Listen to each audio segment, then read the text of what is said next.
ওনারা যখন মিলে গেছে আপনারা বিগত দিনে দেখছেন যে হিরো আলম একটা কট নামের নাটক করছে। ক্ষতি কার হয়েছে? ক্ষতি কিন্তু আমারই হয়েছে।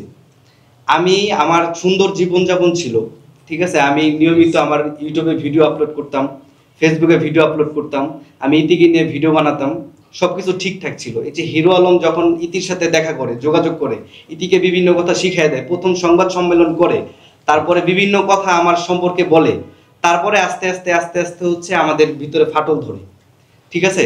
এটা সম্পূর্ণ আজকে দেশবাসী আমাকে জানে খারাপ। এখন আমি খারাপ কি কাজ করছি আপনারা আমার ইউটিউব চ্যানেলে যা দেখেন যে কত সুন্দর সুন্দর আমি কাজ আপনাদেরকে উপহার দিছি। আমি ডান্স ভিডিও করি, এখানে আমি টিকটকার না, আমি ইউটিউবার। সো আজকে যাই হয়েছে না কেন সম্পূর্ণ সবকিছু হিরো আলমের জন্য হয়েছে, কারণ হিরো আলম আমাকে উপরের থেকে নিচে নামাই দিছে। আর হিরো আলম হচ্ছে একটা ভাইরাল কন্টেন্ট টেন্ডেন্সি তৈরি করে, সে তার মনে হয়েছে যে আমাকে নিয়ে লাগবে, এর জন্য সে আমাকেই টার্গেট করছে। আমাকে টার্গেট করে, আমার ওয়াইফকে টার্গেট করে সে হচ্ছে এই ক্যাচালটা লাগাইছে ইচ্ছা করে এখানে।